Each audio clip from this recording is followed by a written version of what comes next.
Municipal engineering కార్మికులందరికీ AP municipal workers and employees federation CITU రాష్ట్ర committee తరఫున ప్రత్యేక విజ్ఞప్తి చేస్తా ఉన్నాం.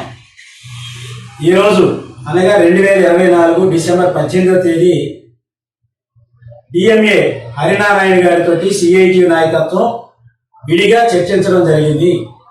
ఈ సందర్భంగా ఇంజనీరింగ్ కార్మికుల జీతభత్యాల విషయం ఆర్థిక శాఖతో ముడిపడి ఉంది.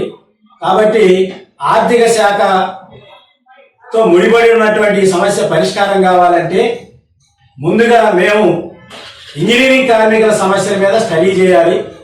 స్టడీ చేసి ఒక రిపోర్ట్ తయారు చేయాలి. మంత్రి గారికి, ప్రిన్సిపల్ సెక్రటరీ గారికి పంపాలి. అది ముఖ్యమంత్రి గారి దగ్గరికి వెళ్ళాలి. ఆ తర్వాత ఫైనాన్స్ డిపార్ట్మెంట్ గారికి వెళ్ళాలి. ఇదంతా ప్రాసెస్ నడవాలి. కాబట్టి మా పరిశీలన చేయాలంటే మాకే 3 నెలలు గడువు కావాలి అని కోరటం జరిగింది. ఏమైనా పారిశుద్ధ్య కార్మికులతో పాటు పనులు చేస్తున్నటువంటి వాళ్ళు, ప్రజలకు సేవలు చేస్తున్నటువంటి ఇంజనీరింగ్ కార్మికులకి అతి తక్కువ జీతాలు ఇచ్చి వాళ్ళు ఇబ్బంది పెడుతున్నారు. పెరుగుతున్న ధరలతో ఆ కుటుంబాలు బతకలేక అవస్థలు పడుతున్నాయి. కాబట్టి ఈ సమస్యని సీరియస్ గా తీసుకోవాలని చెప్పి సిఐటి సంఘం డిఎంఏ గారి దృష్టికి తీసుకెళ్లడం జరిగింది. అట్లాగే ఈరోజు సమస్యలు సంక్షేమ పథకాలు అమలు కావట్లేదు. ఇంజనీరింగ్ కార్మికులకి, పారిశుద్ధ్య కార్మికులకి అమలు కావట్లేదు. గత 17 రోజుల సమ్మె సందర్భంగా ఆ రోజు ప్రభుత్వం ఒక ఒప్పందం, రాతపూర్వక ఒప్పంద కాపీ ఇచ్చింది. అందులో రిటైర్మెంట్ బెనిఫిట్ 75,000 రూపాయలు ఇస్తా ఉన్నారు 10 సంవత్సరాల నుండి. అందుకంటే అదనంగా ఉంటే ఏడాదికి 2,000 కలిపి ఇస్తామన్నారు. ఇంతవరకు ఆ జీవో రాలేదు. ఇది ఇంజనీరింగ్ కార్మికులకి, పారిశుద్ధ్య కార్మికులకు ఉపయోగపడి. అట్లా ఈ కాలంలో పారిశుద్ధ్య కార్మికులు కానీ, ఇంజనీరింగ్ కార్మికులు కానీ సాధారణంగా చనిపోయాడు, యాక్సిడెంట్లో చనిపోతున్నటువంటి వాళ్ళు ఉన్నారు. వీళ్ళకి సంబంధించినటువంటి పిఎఫ్ సంబంధించినటువంటి క్లెయిములు క్లియర్ కావట్లేదు. అట్లాగే ఎక్స్గ్రేషియో రావట్లేదు. ఈ సమస్యలు కూడా పరిష్కారం చేయాలని చెప్పి మేము డిఎంఏ గారిని కోరాం. 62 ఏళ్లకి రిటైర్మెంట్ వయసు పెంచాలని అడిగాం.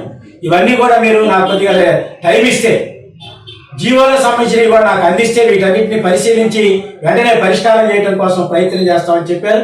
ఇప్పటికీ విశాఖపట్నంలో ఇంజనీరింగ్ కార్మికులకి, పారిశుద్ధ్య కార్మికులకి నవంబర్ నెల జీతం రాలేదు. ఒంగోలులో రాలేదు. ఇంకా అనేక మున్సిపాలిటీలు ఇంకా జీతాలు రానటువంటి వాళ్ళు ఉన్నారు. ఆ జీతాలు కూడా ఇవ్వాలని చెప్పే పాత్రలో కోరాం. యూటీడీ కార్మికులకి అనేక చోట్ల విజయవాడ కానీ, విశాఖపట్నం కానీ పార్కుల్లో పనిచేసే కార్మికులకి జీవో నంబర్ 36 ప్రకారం జీతాలు ఇంకా అనేక మందికి అమలు కావట్లేదు. ఈ సమస్యలన్నీ కూడా త్వరలో మా దృష్టికి తీసుకొస్తే వాటిని పరిష్కారం చేస్తామని చెప్పారు. కాబట్టి మనం ఇంజనీరింగ్ కార్మికులు ఎవరైతే ఉన్నారో సిఐటియుగా మేము ఒక ప్రోగ్రామ్ని ఈరోజు ఆఫీస్ పేరు జరిగింది, రేపు రాష్ట్ర కమిటీ జరగబోతుంది. రాబోయే బడ్జెట్ సమావేశాల నాటికి ఇంజనీరింగ్ కార్మికుల్ని కదిలించి పోరాటానికి సన్నద్ధం చేసి మొత్తం కదలికలు బట్టి పోరాటం తీసుకెళ్లి సమ్మె రూపంలోకి తీసుకెళ్లాలనుకున్నాం. ప్రభుత్వంతో రాయబారాలు అడుగుతున్నాం. ఈ పాటికే మంత్రులకి, ఎమ్మెల్యేలకి, కమిషనర్లకి, మేయర్లకి, చైర్మన్లకి రాయబారాలు నిర్వహించాం. వచ్చే నెల 3వ తారీఖు అన్ని మున్సిపల్ ఆఫీసుల దగ్గర ధర్నాలు చేయబోతా ఉన్నాం. సమ్మెకాలం డిమాండ్లు, క్లాబ్ డ్రైవర్ల సమస్యలు, ఇంజనీరింగ్ కార్మికుల సమస్యల మీద ఈ నెల 26వ తారీఖు గత ఏడాది అదే రోజు సమ్మె ప్రారంభమైన రోజు, ఆ రోజు అన్ని మున్సిపల్ ఆఫీసుల దగ్గర ధర్నాలు నిర్వహించబోతా ఉన్నాం. జనవరి 10 సమ్మె ముగించిన రోజు, ఆ రోజు అన్ని మున్సిపల్ ఆఫీసుల దగ్గర దీక్షలు నిర్వహించబోతా ఉన్నాం. కాబట్టి రాబోయే రోజుల్లో బడ్జెట్ సమావేశాల నాటికి మున్సిపల్ కార్మికులు అందరి సమస్యల పరిష్కారం కోసం ప్రయత్నం చేస్తాం. ఇంజనీరింగ్ కార్మికులు ప్రత్యేకించి వాళ్ళందరినీ కూడగట్టి ఐక్యం చేసి ఐక్య పోరాటాలు నడిపేదానికి, అవసరమైతే ప్రభుత్వంతో తాడోపేడో తెలుసుకోవడానికి సమ్మె పోరాటాలు కూడా సన్నద్ధం చేసే పని, జిల్లా సదస్సులు, రాయబారాలు ఇవన్నీ కూడా నిర్వహిస్తాం. ఈ కార్యక్రమాలన్నింటిలో కార్మికులందరూ పాల్గొని జయప్రదం చేయాలని AP municipal workers and employees federation రాష్ట్ర కమిటీ తరఫున విజ్ఞప్తి చేస్తున్నాం. Welcome to our YouTube channel. Don't forget to like, subscribe and share the videos.